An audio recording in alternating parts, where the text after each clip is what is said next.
Kanagat Bihi and welcome to SUAANGAN. I'm your host, Dennis Allen. Traditional arts like sewing and beading have provided much needed income for Native women all across the North, not to mention clothing their own families. When Aroura College started their traditional arts program, women from all across the Beaufort Delta signed up to learn new techniques that would enhance their work, even those who'd never sewn before. The course is taught by Margaret Donovan of Inuvik, a celebrated designer of Northern-style clothing. We dropped in to see what was going down at the traditional arts program. Welcome to SUAANGAN, Our Strength, right here on APTN.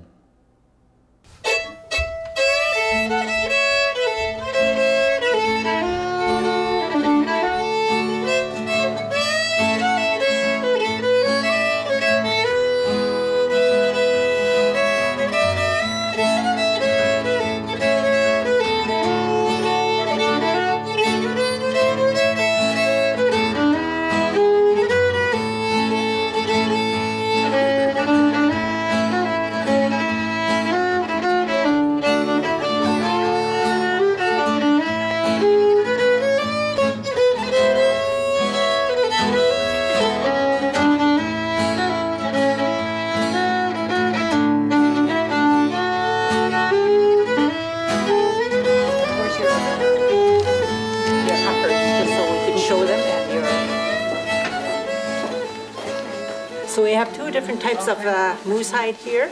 Well, the program came about, it was run up in Inuvik in 2003-2004, and that was a program that was on loan from Portage College. The curriculum was, they had a transfer or a curriculum agreement to run it here. And then it was difficult, I think, to get funding in 2004-2005, and so at that point in time, it was started to be redeveloped for a more northern focused program that focused on the northern skills that the students sort of This one here we'll be using for moccasins. It's much thinner and not as thick, so it'll be easier to sew. This is the first time I've done a vest, and I'm very surprised about myself sewing, and you have to do ideas. So as I started sewing, ideas started coming out, and sometimes you change around.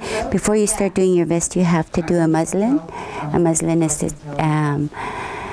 for the size to fit, and once it fit, then you could start cutting out the real material. And then after that, we do the design using all the stitches, the 12 different stitches that we learned with embroidery. More than the northern artistic skills, more the traditional art skills that we find in the Arctic. So, and there's some similarities and some crossovers, but students want to learn their own beading techniques, and they want to, explore their own heritage a little bit more. Hi, I'm Julia Ikpakawak from Holman, and we learned how to do gauntlet mitts. First we had to do a muslin out of material first before we did our actual mitt to make it fit. We had to do a liner and also the outside to make it come out this way so it can fit your hands. And we also I did the bullion stitch on the flowers. These are the stitches we've learned since we started class. And this is the liner for the inside.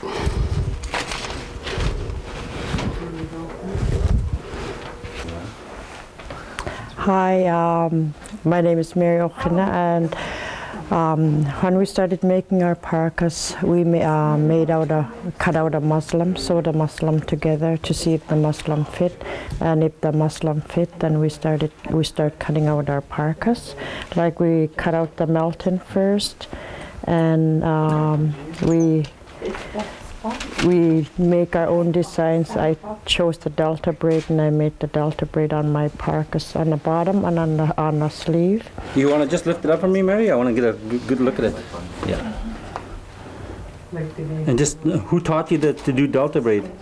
I watched our eldest do our delta braid and that, but I didn't really, did them properly. But Margaret showed us how, to handle them properly so that you won't stretch and that while we're making the parka, putting it on the parka. I learned how to price some of my products, which is hard to do, and learn to take criticism. After we do our sewing, we sit around in a group and we all have to say what we like about it and what we don't. So sometimes we think we did a good job and somebody picks up the mistake. So it was kind of hard, but it was needful if we're going to continue sewing and do a good job. And that's what this course is for, to teach us to do our sewing the right way and make sure we don't have pen marks showing or loose threads, and work done properly. So that's what I learned. This fur here was donated to the program by IRC, and in there's all these scraps of dyed fox and some sheared beaver. It's always a challenge to get supplies, and the way the program runs, we rely very heavily on the partnerships that we can form with, RWED and other of the government groups to sort of help us, get fur and get moose and those sorts of things. No, this is not one of the ones. This isn't one of the ones. Because the ones we tanned had more holes. Was we had to patch them. Okay, so before the student is going to cut this out, we'll flip it over so they can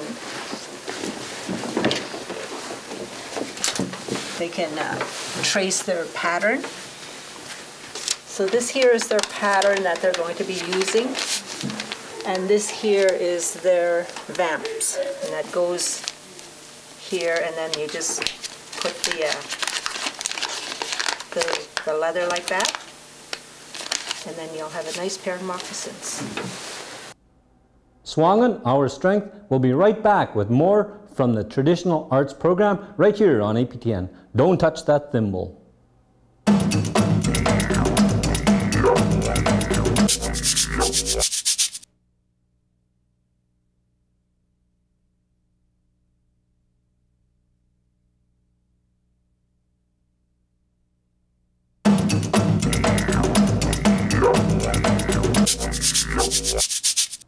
Welcome back to SUAANGAN, Our Strength, and more from the Traditional Arts program at Aroura College, right here on APTN. I'm making moccasins, uppers. These are uppers. I'm just beading right now. These are flowers. Yeah. This course, I learned a lot of different stitches on beading. I only know like one stitch, like doing this, but now I learned different stitches, like different names for stitches for beading. I never know that. I like this course because I learned a lot of different things, different stitching, different materials, named for materials like this. I always thought this material is only called strout, but this one here is strout, real strout. Other, just like a strout, look same, but they got different names. Okay, when we first started the program, we had to learn all the different stitches, and this is the little material I carry around with me all the time, because here we learn 12 different stitches, or maybe even more, and these stitches we use on all the applique I made here, and also my my mitts. Like we had to use different stitches on things that we made, so like we try to use as much as these stitches that we learn and put them on material, and if sometimes I get stuck, I have my little paper guide here to show me. So things like this we try to always have something for us to go back on. But this is I carry around with me all the time because I know how to do these stitches. So it gives me guidance, and also I could put it on the material I want. Right now I'm making my muslin for my moccasins, making it out of cloth before I cut the moose hide and strout, just to make sure that it fits properly.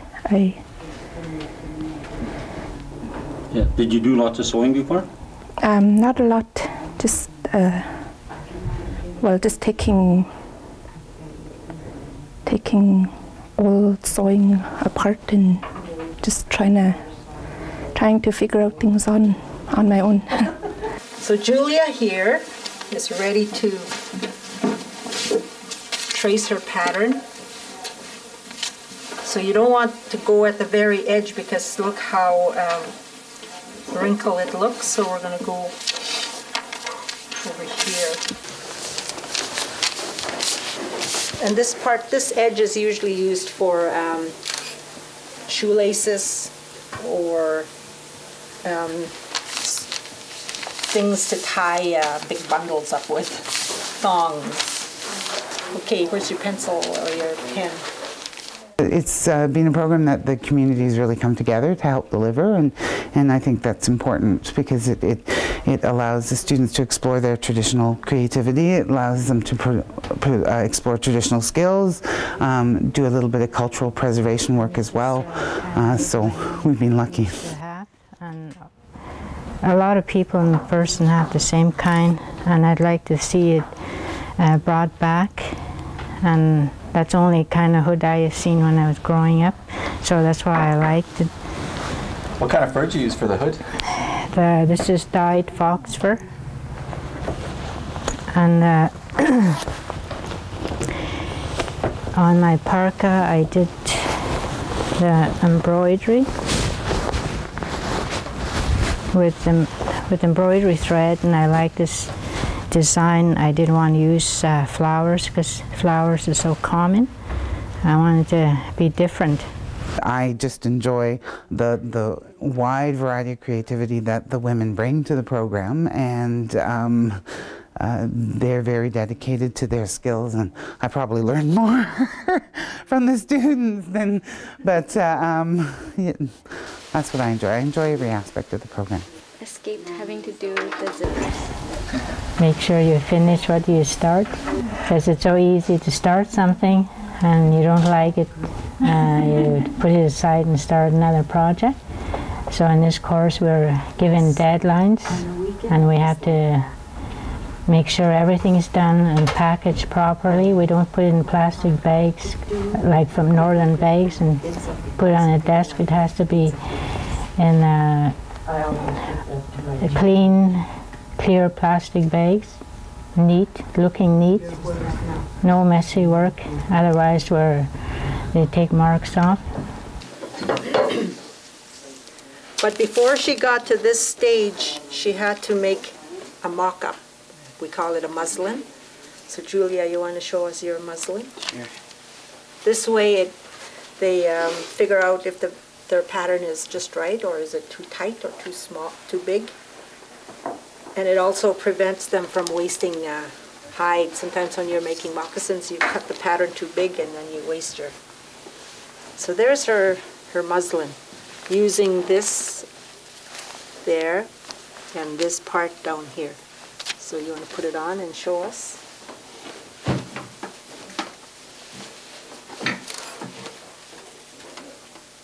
Ew. So this is where all the alterations are made, not here. So they do that with all the projects that we've been making. Lots of work time in it, but as you learn to sew, this is my first time sewing, ever learning to embroidery and bead and making my own vest. You take care of what you do, and it gives you, when I sew, it gives me relaxation, and also natural, all what we grew up in our lifetime, it starts coming out on design. So that's where I see flowers and the sun, the moon. I try to use everything for my, what I grew up with around me. And especially my back, I like it because eagle is one of my favorite birds, and my culture is there, and the water, the land, the animals. So I try to put everything together so that it's on one piece of material but not overcrowded. SUAANGAN, Our Strength, will be right back with more from the Traditional Arts program right here on APTN. Don't touch that thimble.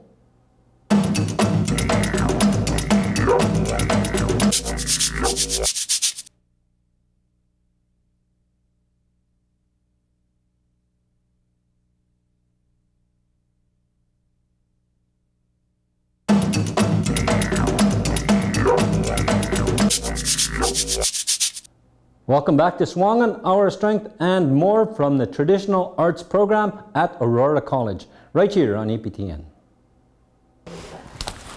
This is a body form for people who don't have a regular body form like that.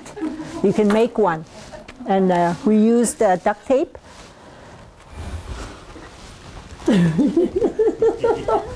So what we did was, they had to put on an old t-shirt, and then we started wrapping the duct tape under here, and then just started working it all around, and this way and that way and behind. And it took about 3 rolls of duct tape to do this. And once that's done, you cut it down the back here, and then stuff it with Julia. Stuff it with paper or batting or whatever, and then put it on a frame like a cross, and then cover the back seam. And so when the student wants to work on making like a shirt or a parka or something, instead of putting it on and trying to figure out if the back is okay or not, this will come in handy. She just puts it on the mannequin, and then she can start making a shirt or whatever. So that's what this is all about. And a cheaper way, because one of these real professional mannequins are about like anywhere over $100.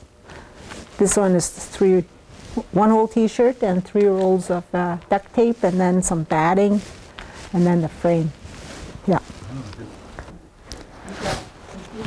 This is the first parkie I made, the first time I embroidered. And I got, I don't know, the style, I don't know how I came up with the style, because the bottom is sort of like the Inuvialuit style. Yeah. But then when I look in the books, when I did the research for history, it's something like a Gutchen long dress style parka. I see you got some designs down on the bottom, yeah. On the inside? Yeah. That's the first time I tried this too. I wanted to like, I always wanted to do something like this, and I just experienced with it for the first time. How did you get this? Those in there or this? I cut it out. I used paper. I cut it out of paper first, and then marked it on the red felt, and then I just cut it. Did you stitch it by hand or? Yeah. By, oh, wow. Yeah. And this, you just cut this out and then sewed it on, or? Yeah. This I got from my black bag, just the design. And then after I finished putting the delta braid in that, I did the lining and the fur. And then after I did finish making the parka, I did the cover, made out the cover, cut out the cover, and then pick a design and then sew it onto the material. And then I made a little cape that goes around the top of the parka. And this parka fits me, so we make everything to fit ourselves.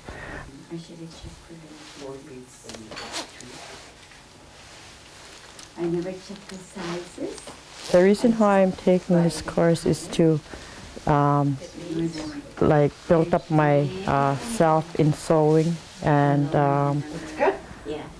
when I finish this course, I wanted to, like when I get home, I wanted to help the Holman Co-op get back on its feet. But there's a lot of seamstress and a lot of artists in Holman that needs a place to show their work and do their work. So I just encourage people to take time and make a plan and take this program for 10 months. They'll never forget it. They'll learn something. There'll be more artists in the Northwest Territories, and I'd like to see more sewing being brought back, like people making their own parkas and doing different embroidery work on it like we used to have years ago, and we don't see that very often today. So I'd like to see all that come back, and I'd like to encourage young people to sew. So like when my grandchildren come around, and if I just hear that word board, I'll take out my beading and my thread and say, sit down and do this. Well, that was our show for this week. We hope you enjoyed it. For copies of any episode of SUAANGAN, contact the Inuvialuit Communication Society at Post Office Box 1704, Inuvik NT X0E0T0, or call 867-777-2320, fax 867-777-2744, or email swangan@northwestel.net. And these are the ones that were commercial tanned, and we had to wet it and then stretch it, so now it becomes easy to work with. It's not as soft as some of these hides are, like this. So if we're going to use this, that we will have to wet it and then stretch it and let it dry. These ones here are caribou hides, which we just fleshed about last week. And what we're going to do with these are we're going to use them for our caribou hair tufting classes when we have them. And the students are going to learn to dye the white parts here in different colors, and then we'll be able to use them in our tufting assignments.